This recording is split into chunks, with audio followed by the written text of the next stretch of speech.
الحمد لله رب العالمين والصلاة والسلام على سيد المرسلين نبينا محمد وعلى آله وصحبه أجمعين. Just waiting for the projector to come. Lesson 15. Did you log in? It's logged in, yeah. It's just there's no input. Lesson 15, Riyadh as-Saaleheen. We've got 3 chapters today.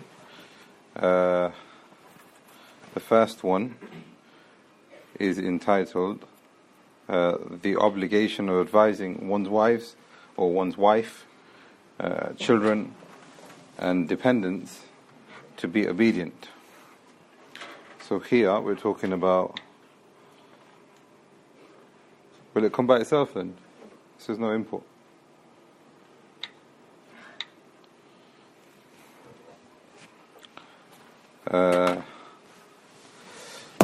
If you want, you can log in you can go to the website, as-Dhikr website, and the book is on there. It's already uploaded. So if you type in as-Dhikr, that's A-H-L-E with Dhikr D-H-I-K-R, the book is there.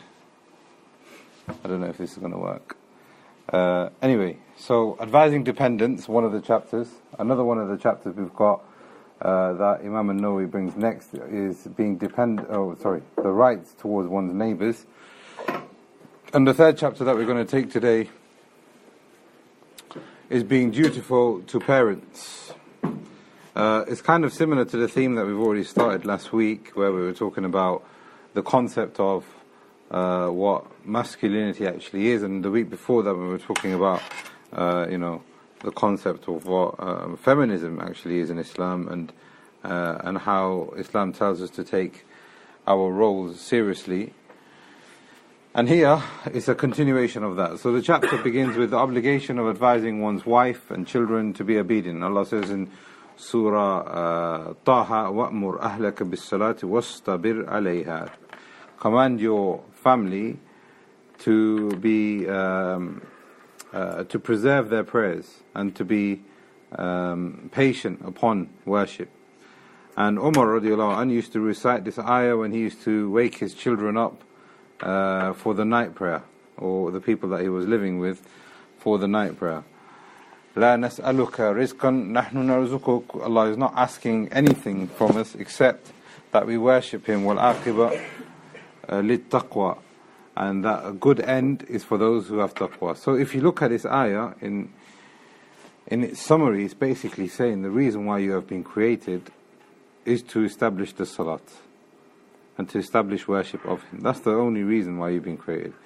And if that is your purpose, then those people who are around you, those people who you love the most, you need to constantly remind them of that and advise them of such.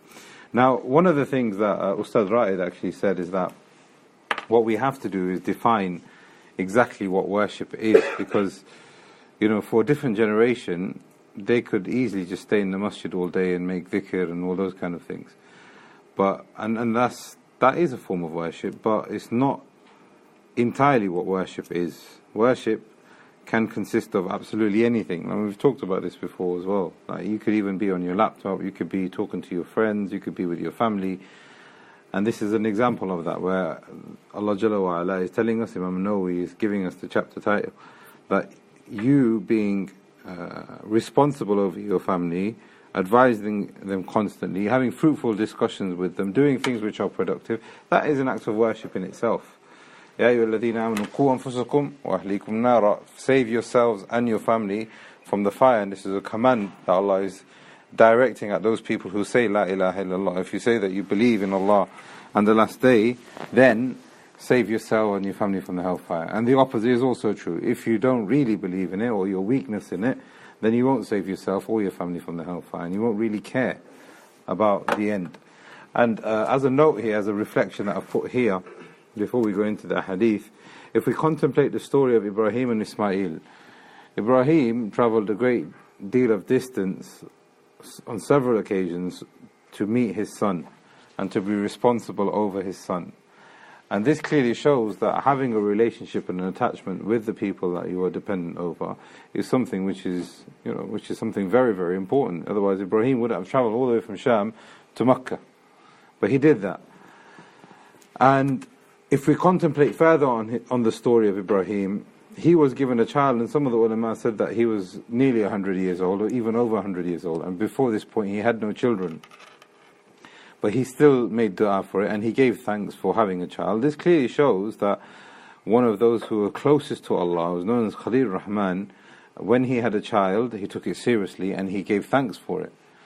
Had it been something which was not important, has it been something that piety is not connected to, had it been something which was not a favour, then he wouldn't have asked for it, and Allah would not have given it to him, especially in his old age. But this now clearly shows that when he was old, in his 90s, maybe touching 100, he still nurtured him, he still maintained, he still took this responsibility very, very seriously. After all of that, after going up and down several times, Allah Jalla wa Ala then said to him, now you have to slaughter that son that I've given to you. And that's obviously a big test. Imagine he's been making dua for all this time, and that same thing that he's been making dua for, Allah said, now throw it away, slaughter it. A person asks for a nice job, a nice wife, a nice partner, a nice house and all of that, and then he sees in his dream that he has to sell the house or demolish the house or quit his job and all of that work that he's been working hard for. And that's exactly what Ibrahim was told to do. But they submitted, and his son submitted, and he counseled his son, he spoke to his son, he wanted his advice coming back to him also. And his son told him, do what you've been commanded to do. Ibrahim just didn't think, well, I'm Khalil Rahman, I'm getting the wahi, let's leave what Ismail has to think about it. No, they spoke about it, and he advised him, and they advised each other, and they talked about it, and they talked about this is the command of Allah upon us, and they both submitted. What was the result? As a result, they were accepted with Allah, because Saddaqta al-Ru'ya, and they were brought close to Allah. And they were both, after that point, commanded to build the Kaaba.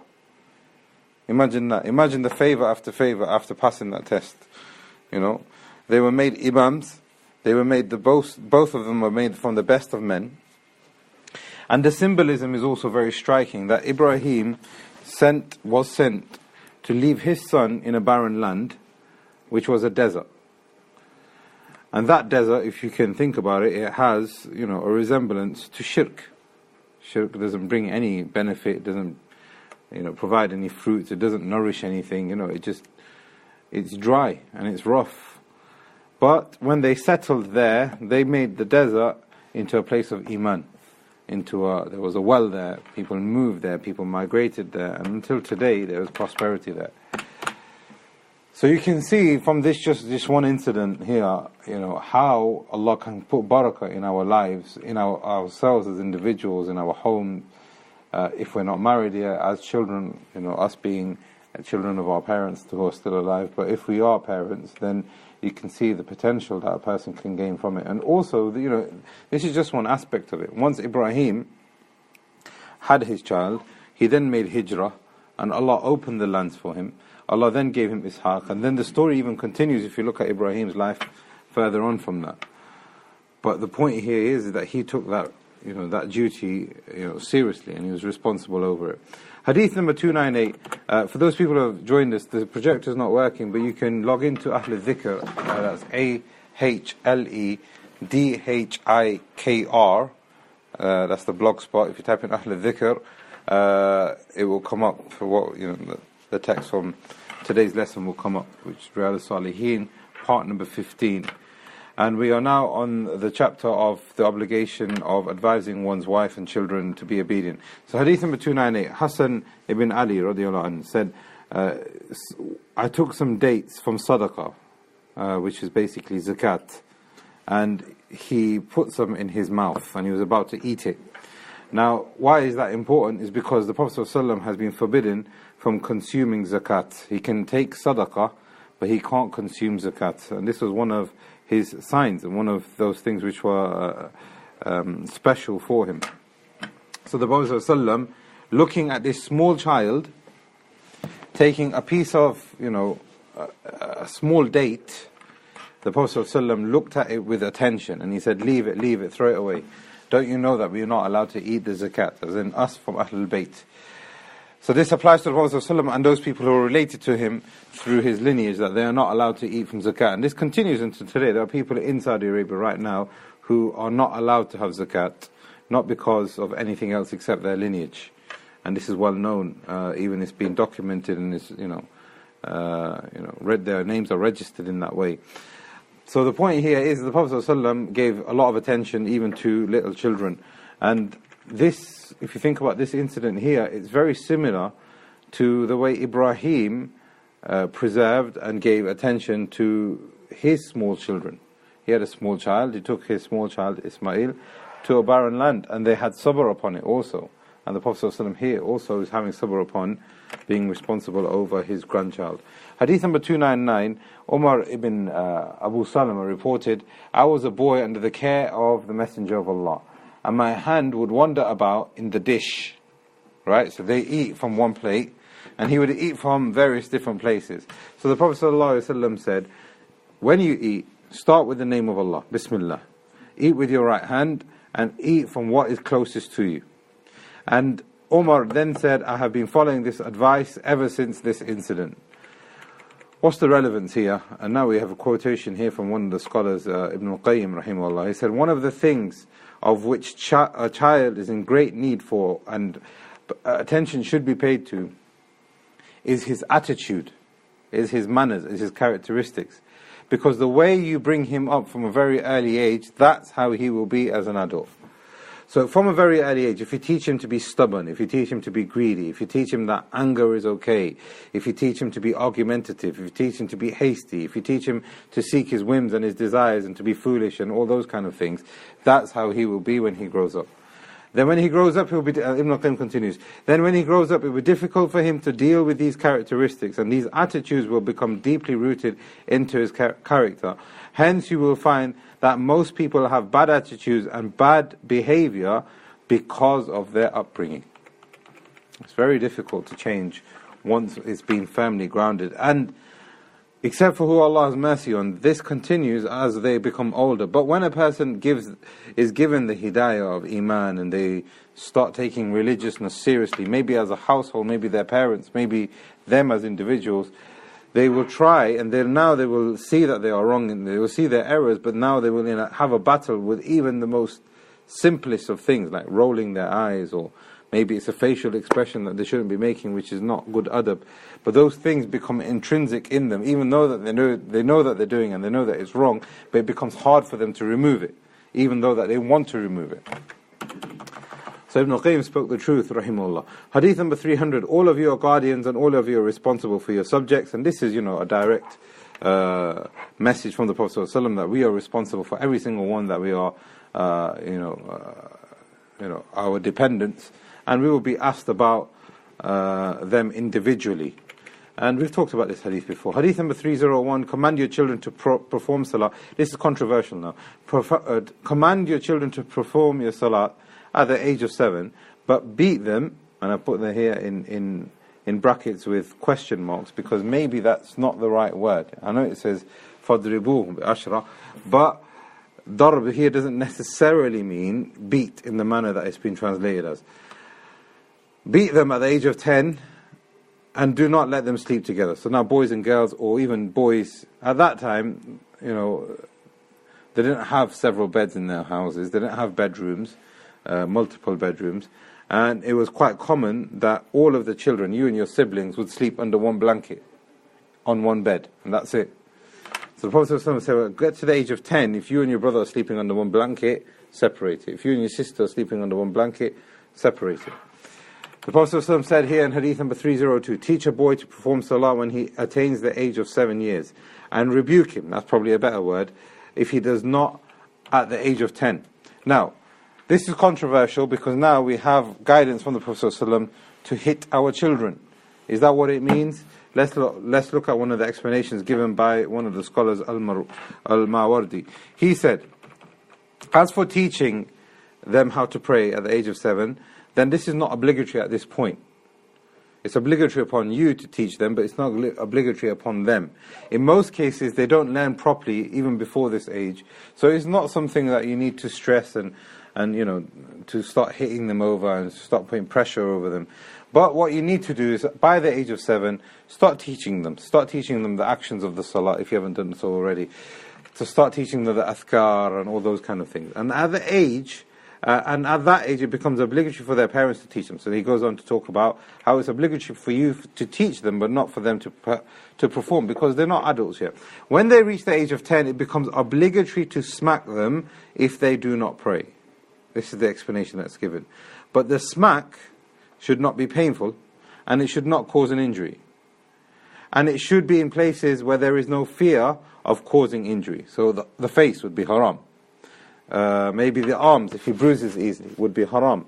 So now, if you think about what he is saying here, it's not even a smack, it's more of a push. It's more of a nudge. So it's a kind of insinuation that it's obligatory. Exactly, yeah, to rebuke them. Yes, to rebuke them. And I remember Sheikh Saleh Sadlan, when we used to go to his house, he used to have his grandchildren with him, and sometimes he used to sit on the floor. When you sit on the floor, your legs are kind of up like that. And if he was telling them to do something, like for example, an elder comes up, he would hit them on the leg like that. Get up and go give him his salam. Get up and go get kahwa for him. Or go get up and, attend to what they need. A push like that. And yeah, it might be a bit forceful, but it's in his thigh and he can handle it. And it's grabbing his attention. And that's exactly what we want from this.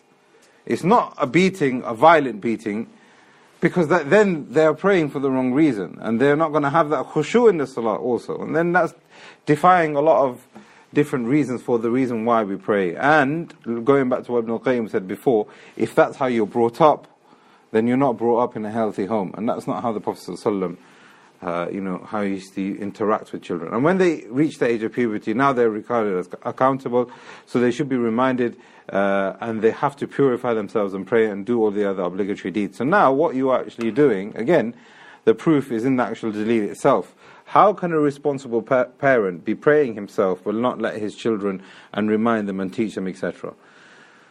And now at the age of 10, now they are borderline adults. It could be even 11. It could be even before 10 that the person becomes an adult. It's very much possible. So now, when do you start teaching them? The Prophet says, start at the age of 7. That's to be on the safe side. If he becomes an adult at 8, Aisha became a woman at 9, then you could be too late. And now you will be accountable. Now imagine now for this child who's not been taught how to pray. He's 10 years old.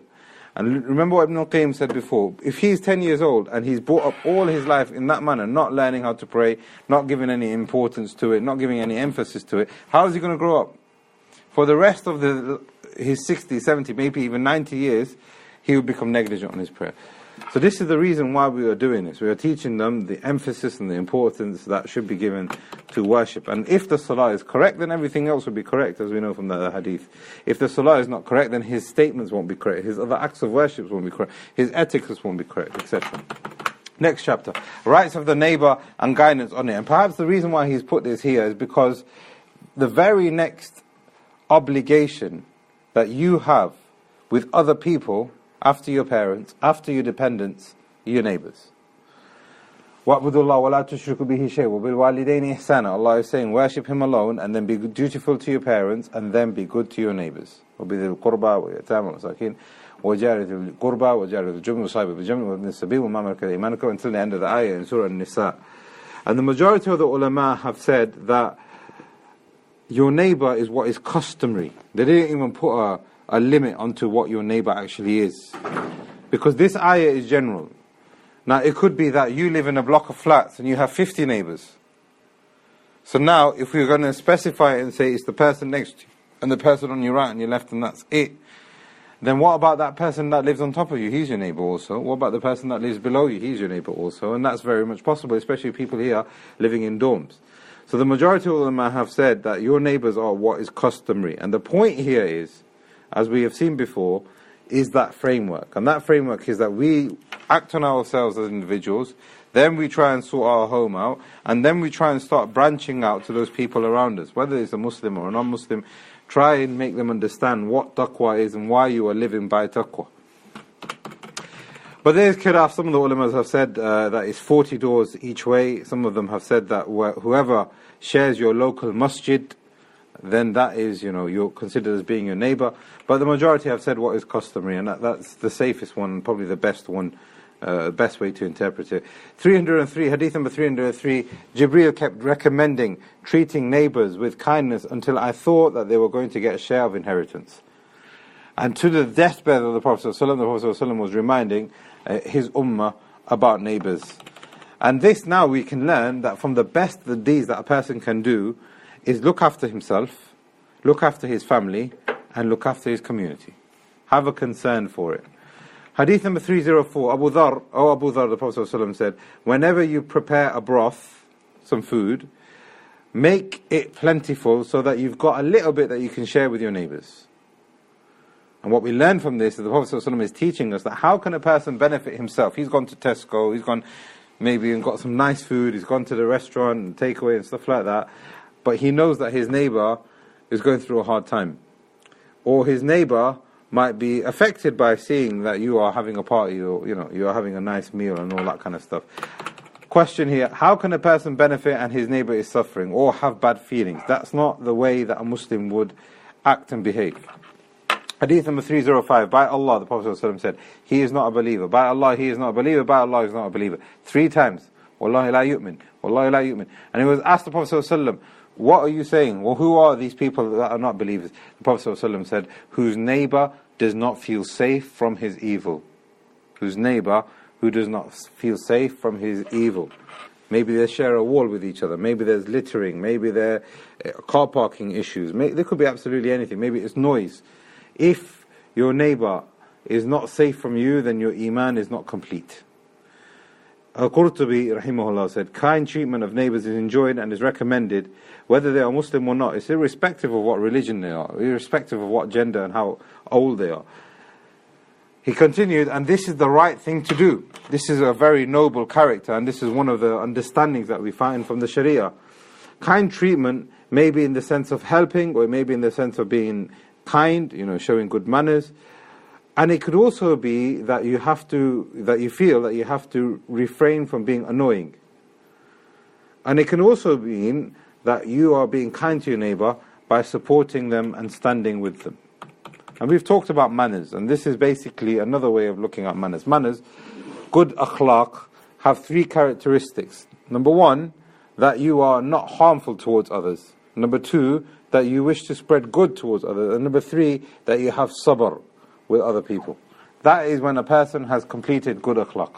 And this is what Imam Qurtubi is saying here in having akhlaq with your neighbours. 306, O Muslim women, the Prophet ﷺ is now talking to the women of the ummah, none of you should consider insignificant a gift to give to her neighbour, even if it's the trotters of a sheep, even if it's the worst part, the cheapest part of a sheep that you have. Don't think that this is something insignificant to give as a gift. And the Prophet ﷺ used to have a supplication that he used to make a lot, frequently. He used to say, Allahumma inni a'udhu bika min jari su. Oh Allah, I seek refuge in you from the daybreak. Oh Allah, I seek refuge in you from the magician. Oh Allah, I seek refuge in you from the waswas al-khannas. Oh Allah, I seek refuge in you from all of these things. And one of those things that he used to habitually seek refuge in from the Dajjal, from the fitna of the qabr. One of those things also from a bad neighbour. From a bad neighbour. Maybe he's a Muslim, maybe he's not Muslim. But this clearly teaches us now that the Prophet ﷺ in this hadith number 306 is teaching us that even the smallest amount of khair that you can do towards your neighbour, towards the people in your community, because remember we're saying neighbour, you might think the person that lives next door to me. No, we're talking about the whole community here. Any act that you will do to spread goodness, then this is a lot of khair. There is a lot of khair in it. And don't think of it being something that is insignificant. Don't think of it thinking that, well, if I do this, it's not really going to change anything. Yes, it will change something, definitely. You might not see it now, but it will have a lot of khair that will come out of it. No one should prohibit his neighbour, hadith number 307, neighbour from placing a peg in his wall. This is the hadith of Abu Hurairah. This is the statement of the Prophet ﷺ, this statement here. No one should prohibit his neighbour from placing a peg on his wall. Maybe it's a plank of wood with a nail in it. Maybe it's a peg, a washing line peg. It could be absolutely anything. If a wall there is that you are sharing between both of you, you should work and cooperate with one another so that you can live in a good manner. Abu Hurairah then went on to say, and he added from himself, after the death of the Prophet ﷺ, now I see you turning away from this sunnah. This is my wall, this is my property, can you leave it? You are harming my property. Maybe it's your wall and this is the side that you live on, but because it's your wall, you don't want anything to happen to even to this side, even though that he is the one that's predominantly using it.